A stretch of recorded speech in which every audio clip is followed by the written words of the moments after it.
വിവരങ്ങൾ നൽകിയത് ഡൽഹിയിൽ നിന്ന്. കണ്ണൂർ, കൊല്ലം, കോഴിക്കോട്, ആലപ്പുഴ അടക്കം 6 ജില്ലാ സെക്രട്ടേറിയറ്റുകൾക്കെതിരെ കടുത്ത തെറ്റുതിരുത്തൽ നടപടികൾക്ക് ശുപാർശ ചെയ്ത് CPIM കേന്ദ്ര കമ്മിറ്റി യോഗം. സംസ്ഥാന സെക്രട്ടറി MV ഗോവിന്ദൻ ക്രിയാത്മകമായ സ്വയം വിമർശനത്തിന് തയ്യാറാകണമെന്നും കേന്ദ്ര കമ്മിറ്റി യോഗം വിലയിരുത്തി. തൗഫീഖ് അസ്ലം ഡൽഹിയിൽ നിന്ന് വിവരങ്ങളുമായി. തൗഫീഖ്, എന്തൊക്കെയാണ് വിശദാംശം?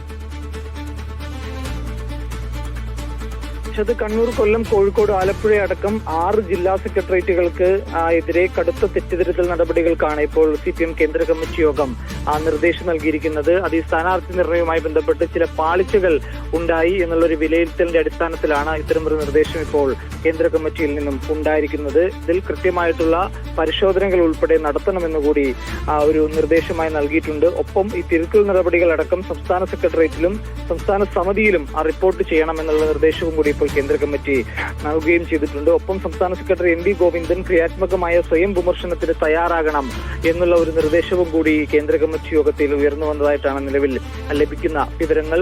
പ്രതിപക്ഷ നേതാവ് പിണറായി വിജയന്റെ പേര് പരാമർശിക്കാതെയുള്ള ചില വിമർശനങ്ങൾ കൂടി ഉണ്ടായി എന്നുള്ള വിവരങ്ങൾ കൂടി ഇപ്പോൾ പുറത്തു വരികയും ചെയ്യുന്നുണ്ട്. കഴിഞ്ഞ 3 ദിവസമായി ഡൽഹിയിലാണ് കേന്ദ്ര കമ്മിറ്റി യോഗം ചേർന്നിരുന്നത്. യോഗം ഇപ്പോൾ അവസാനിച്ചിട്ടുണ്ട്. യോഗത്തിന് ശേഷം നേതാക്കൾ പുറത്തേക്ക് ഇറങ്ങുകയാണ്. എന്തായാലും തെറ്റുതിരുത്തലുമായി ബന്ധപ്പെട്ട് കഴിഞ്ഞ ദിവസം തന്നെ അതുമായി ബന്ധപ്പെട്ടുള്ള റിപ്പോർട്ടുകൾ പുറത്തു വരികയും ചെയ്തിരുന്നു.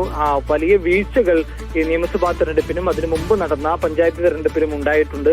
അത് തിരുത്തിക്കൊണ്ട് മുന്നോട്ട് പോകണം. കൂടുതൽ ജനങ്ങളുമായി കൂടുതൽ അടുക്കാനുള്ള നടപടികൾ നേതാക്കളുടെയും സാധാരണ പ്രാദേശിക പ്രവർത്തകരുടെയും ഭാഗത്തുകൊണ്ട് ഉണ്ടാകണം എന്നുള്ള നിർദ്ദേശവും കൂടി കേന്ദ്ര കമ്മിറ്റിയിൽ ഉയർന്നു. ഒപ്പം പാർട്ടിയോടൊപ്പം മുമ്പ് നിന്നിരുന്ന ചില ഗ്രൂപ്പുകളുണ്ട്. ആ ഗ്രൂപ്പുകളെ ഒപ്പം നിർത്താനുള്ള ശ്രമങ്ങൾ ഉണ്ടാകണം. ആ ഗ്രൂപ്പുകൾ പലപ്പോഴായിട്ട് പാർട്ടിയിൽ നിന്നും അകന്നിട്ടുണ്ട്. അവരുടെ വോട്ടുകൾ പാർട്ടിയിൽ നിന്നും അകലുന്നു. അതുകൊണ്ട് അവരെ കൂടെ നിർത്താനുള്ള നടപടികൾ എത്രയും വേഗം സ്വീകരിക്കണമെന്നുള്ളൊരു നിർദ്ദേശവും കൂടി യോഗത്തിൽ ഉയർന്നിട്ടുണ്ട്.